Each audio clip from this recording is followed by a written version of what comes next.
नमस्कार, श्री स्वामी समर्थ. मित्रांनो, गेल्या अनेक दिवसांपासून एक तक्रार आणि एक प्रकारची विनंती आपल्या चॅनलला सतत येत होती, की घरामध्ये कुठल्या न कुठल्या कारणाने सतत वाद असतात, सतत तंटे असतात. म्हणजे घरामधील कुठल्याही व्यक्तीचं कोणासोबतही, परिवारातील जेवढे व्यक्ती आहेत, आपसातील कोणामध्ये तरी भांडण होत आहेत आणि त्याच्यामुळे घरामध्ये, परिवारामध्ये प्रचंड क्लेश कलह झालेला आहे. घराची मानसिक शांतता पूर्णपणे बिघडलेली आहे. घर तुटण्याच्या मार्गावर आहे. अशा प्रकारच्या अनेक तक्रारी येत आहेत.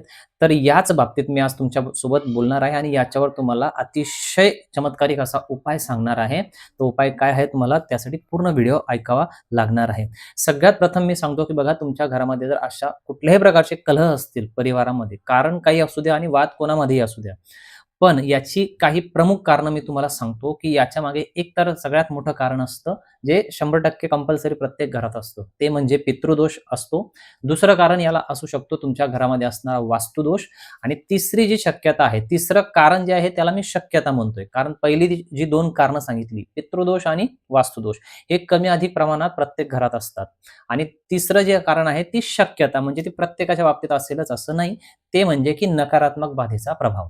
ठीक आहे. घरामध्ये नकारात्मक बाधा आधीच असेल किंवा नंतरून आली असेल किंवा कुणीतरी बाहेरच्या व्यक्तीच्या करवी आपल्या घरावर नकारात्मक बाधेचा आणि नकारात्मक शक्तीचा प्रयोग केला गेला असेल. या तिघांपैकीच काही ना काही एक कारण असतं, ज्याच्यामुळे तुमचा परिवार हा पूर्णपणे डिस्टर्ब झालेला आहे. कारण काही असो, ते स्वामींच्या आज्ञेने अतिशय चमत्कारिक आणि अतिशय जालीम असा उपाय मी या तुमच्या समस्येवर घेऊन आलेलो आहे. काय करायचंय ते व्यवस्थित ऐकायचंय. पेन घ्या आणि एक वही घ्या आणि हे लिहून काढा. आपल्याला या समस्येवर काय करायचंय ना, योग्य दिवस बघून, म्हणजे योग्य दिवस म्हणजे या उपाय किंवा याला सेवा म्हणा, काही म्हणा, याची सुरुवात तुम्ही शनिवारपासून करू शकता किंवा अमावास्येपासून करू शकता. जर तुम्हाला अमावास्येला शक्य आहे, तर अमावास्येपासून सुरुवात करा आणि अगदी तीव्र भांडण आहे, की आपल्याला तेवढा थांबायला वेळ नाहीये, तर तुम्ही लगेच ही सेवा सुरू करा एखादा जवळचा शनिवार बघून. शनिवार किंवा अमावास्या बघून सायंकाळी ही सेवा आपल्याला सुरू करायची, हा उपाय आपल्याला करायचा आहे. आपल्याला याच्यावर ना तुपाची आहुती देऊन आपल्याला ऐक्य मंत्राचं हवन करायचंय. किती वेळा? 11 वेळा. कसं करायचंय सांगतो तुम्हाला. बघा, स्वामी सेवा मार्गामध्ये स्वामी महाराजांचा अत्यंत आवडता मंत्र आहे, त्याला आपण ऐक्य मंत्र म्हणतो. काही सेवेकऱ्यांना माहिती असेल, काहींना माहिती नसेल. ऐक्य मंत्र आपण एरवी बरेच सेवेकरी म्हणत असतात, पण मी या ठिकाणी तुम्हाला म्हणायला नाही सांगत आहे. याचं आपल्याला तुपाचं हवन करायचंय, आहुती देऊन हवन करायचंय. कसं करायचं असतं आणि ऐक्य मंत्र काय, तोही मी तुम्हाला सांगणार आहे, काळजी करू नका. आपल्याला काय करायचं, पहिले कृती पूर्ण ऐकून घ्या. शनिवार बघून किंवा अमावास्या बघून सायंकाळच्या वेळेला, म्हणजे अंधार पडल्यावरती, सगळ्यात आधी आपल्या घरातली, देवघरातली आरती वगैरे आटोपायची आहे. महाराजांची असेल ती आरती झाली की त्याच्यानंतर याला बसायचं. एक छोटंसं तुम्ही हवन पात्र घ्यायचं आहे. हवन पात्र तुमच्याकडे असेल तर ठीक आहे, नसेल तर मी प्रोडक्टमध्ये दिलेलं आहे, तुम्हाला या ठिकाणी दिसतंय. अशा प्रकारचं हवन पात्र हे तुम्ही ऑनलाईन ऑर्डर करून घरी मागवू शकता. हे कायम लागतं तुम्हाला, याच सेवेला नाही, पुढेही भरपूर सेवांना लागणार आहे. त्यामुळे हवन पात्र मागवून घ्यायचं आहे. हे मी तुम्हाला ऑनलाईन देत आहे किंवा तुम्ही आजूबाजूला भेटेल तर मागवू शकता. हवन पात्र घ्यायचं आहे आणि गोवऱ्या असतात, देशी गाईच्या गोवऱ्या, त्या देखील तुम्हाला या ठिकाणी मिळून जातील. ऑनलाईनही ऑर्डर करू शकता, आजूबाजूने घेऊ शकता. तर काय करायचं आपल्याला, तो योग्य दिवस निवडून हवन पात्र घ्यायचं आहे. त्याच्यात गाईची गोवरी घ्यायची आहे ते आणि गाईचं तूप आपल्याला लागणार आहे. ठीक आहे. तर गाईचं तूप त्या गोवरीवर टाकायचं आहे, देशी गाईच्या गोवरीवर. तुपाने ती चांगली भिजवायची आहे. त्याच्यानंतर त्या हवन पात्रामध्ये ती गोवरी आपल्याला पेटवायची आहे. आता त्याच्यात जे अग्नी प्रज्वलित झाली आहे, तर ते त्याच्यासोबत आपल्याला काय करायचं, की आसन घ्यायचं, त्याच्यावर मांडी वाळून बसायचं आहे. एका छोट्या वाटीमध्ये तेच गाईचं तूप जे आहे ते घ्यायचं आहे, शुद्ध गाईचं तूप.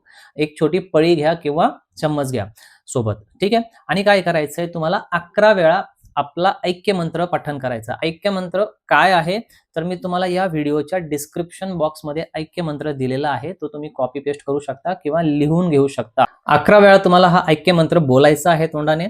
ठीक आहे. आणि प्रत्येक वेळेस, म्हणजे ते प्रत्येक वेळ बोलत असताना काय करायचं, एक एक दोन दोन थेंब ते गाईचं तूप जे आहे त्या त्या पेटवलेल्या अग्नीमध्ये प्रज्वलित करायचं, म्हणजे एक एक दोन दोन थेंबाची आहुती द्यायची आणि ऐक्य मंत्र बोलत चालायचं आहे. असं तुम्हाला किती वेळा करायचं आहे? 11 वेळा तो मंत्र पठण करायचा आहे. 11 वेळा पठण करून आहुती दिली की त्या दिवसाची तुमची सेवा झाली.